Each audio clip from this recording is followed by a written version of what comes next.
Hi there, I'm Kelly Fox from astrology.tv with an astrology overview for October 2022.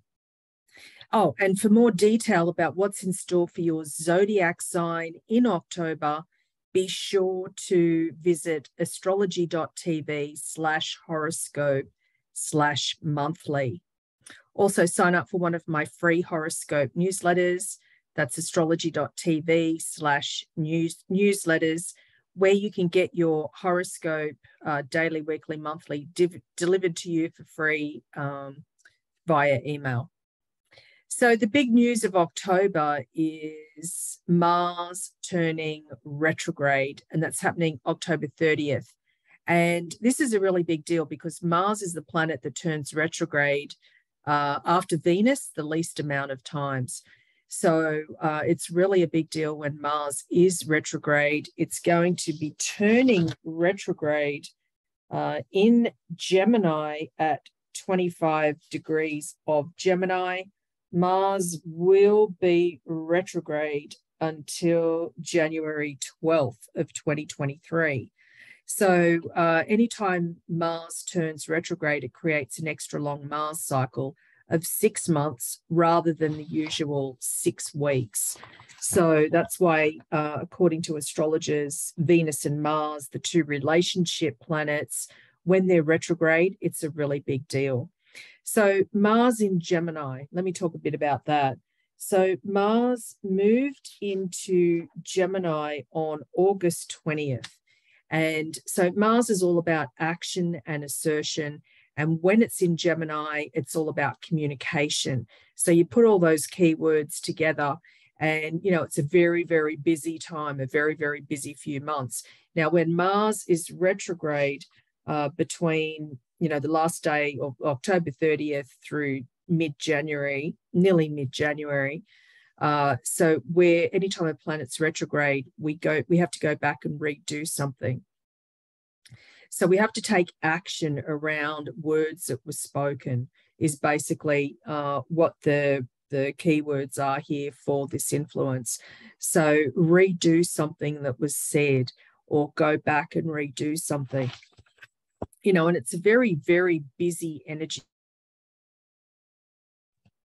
It's a very busy energy. You know, we're multitasking, we're juggling things, we've got too much on our plate. And I'm talking more than usual. I mean, life is hectic anyway. Everything seems to have sped up. So Mars in Gemini, Mars turning retrograde in Gemini, it's you know, in some ways there's a lot of passive aggressive behavior using our words. So, you know, there's sarcasm or there's things that, you know, when somebody says something and then they say, oh, only joking, you know they're not joking. So it's that type of energy. Now, if you're a mutable sign or have any planets in the mutable signs, that's Gemini, Virgo, Sagittarius, or Pisces, Mars retrograde at the end of October through mid-January will be incredibly frustrating. So just be aware of that.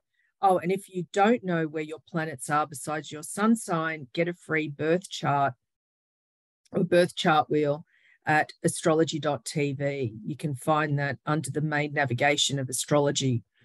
So with Mars turning retrograde, that's the biggest news of October 2022. And so the challenges there will be a lot of busy work and redoing things from the past, sarcasm, and we need to watch our words. It's all about communication and words. If you're planning any short trip or travel, just be mindful at that time as well, especially if you're driving somewhere. Be incredibly mindful with this energy between late October and halfway through January. Now, I'm just looking through my ephemeris, and it looks like the beginning of December, Venus and Mars will form a very nice sextile.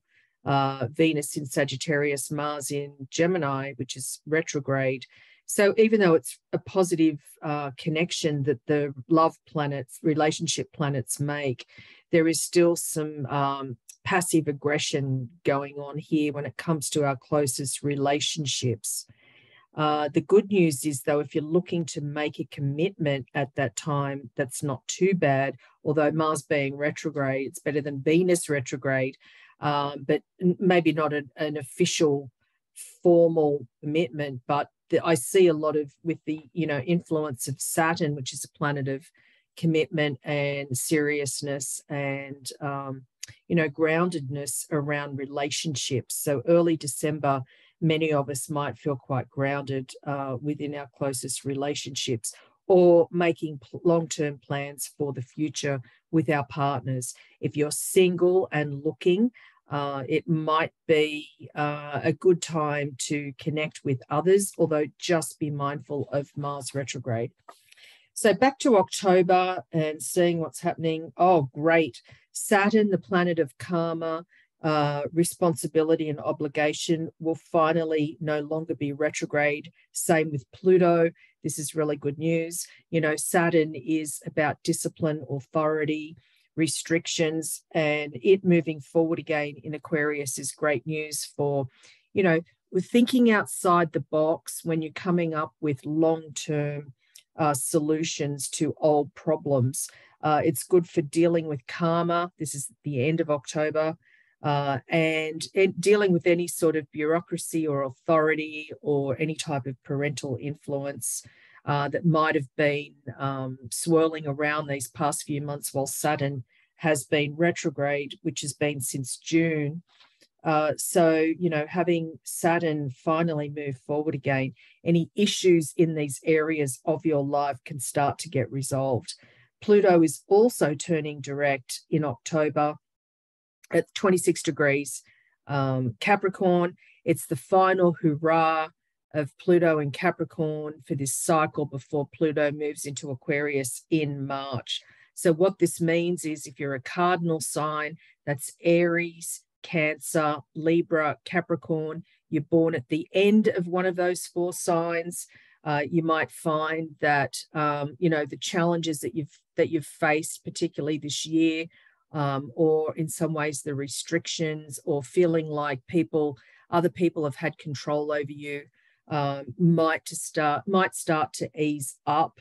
So that's good news as well as we head in towards the end of the year, if you can believe that already. And then looking at the lunations, of course, we've got a solar eclipse that's happening on October 25th at 2 degrees Scorpio. So what that means is that, new beginnings are coming about, but we're hanging on to the old. We're hanging on to what we know. We don't want to let go, especially if you are a fixed sign or have any planets in the fixed signs, and that's Taurus, Leo, Scorpio, Aquarius. It's really, the key here is to be as flexible and adaptable as you can possibly manage. With this solar eclipse, it is all about really big new beginnings, especially if you're born in the beginning of the fixed signs, even more so with this solar eclipse. Solar eclipses happen at least twice a year, and they're always about new beginnings, new starts, new directions, particularly when it comes to our emotions or even trusting our own psychic abilities. That's what this solar eclipse would be really great for. Its companion is the lunar eclipse, and that's happening November 8th. And the lunar eclipse will be in Taurus, and I'll talk about that next month. But, so what these two eclipses, they're the final ones of this year, the final eclipses before we move into the age of Aquarius officially. So it's all about the new, being able to be flexible and adaptable as much as we can is really the key here. Also, a turning point with finances for many of us, again, especially for the fixed signs, Taurus, Leo, Scorpio, Aquarius. So having the eclipses in the money signs of Scorpio and Taurus, it's all about new beginnings when it comes to finances, or thinking about new ways of being adaptable and flexible when it does come to money is a really big key here with these eclipses. looking at the ingresses, which means planet changes. On the 10th of October, we've got communication planet Mercury moving back into Libra for the final time this year. It was in Libra back in August, and then it did turn retrograde. So we've had an extra long cycle of Mercury in Libra, but this time around, Mercury finally moves back into Libra. So communication starts to flow right when Mars turns retrograde in Gemini, which is also about communication. So there's a bit of cross messages or misunderstandings, not necessarily like a Mercury retrograde, but there could be some confusion if we don't just be grounded and just be solid and steady when it comes to clarity of what somebody might be saying to us. Of course, the sun moves into Scorpio. That's at the around the time of the solar eclipse on the 23rd. Venus in Scorpio on the same day on the 23rd. Relationships become really intense, but very passionate. And then Jupiter retrogrades back into Pisces. And so it's sort of like the final hurrah of Jupiter in Pisces, of when we're thinking of other people and we know we're part of something much bigger than ourselves. So that's Jupiter is only going to be in Pisces for 2 months, and then it moves forward back into Aries. Now, we won't see Jupiter in Pisces for another 11 plus years. So this really is about the collective. It's about endings. It's interesting when I look at the eclipses, when I look at Jupiter in Pisces, it really is about endings before we move into the age of Aquarius, and that's March of 2023. And then we have Mercury moving back into Scorpio at the end of the month. So this is a really great influence for research and investigation. So that's it from me. I'm Kelli Fox from astrology.tv. Be sure to get more detail about what's in store for your zodiac sign in October. You can visit astrology.tv/horoscope/monthly. See you soon.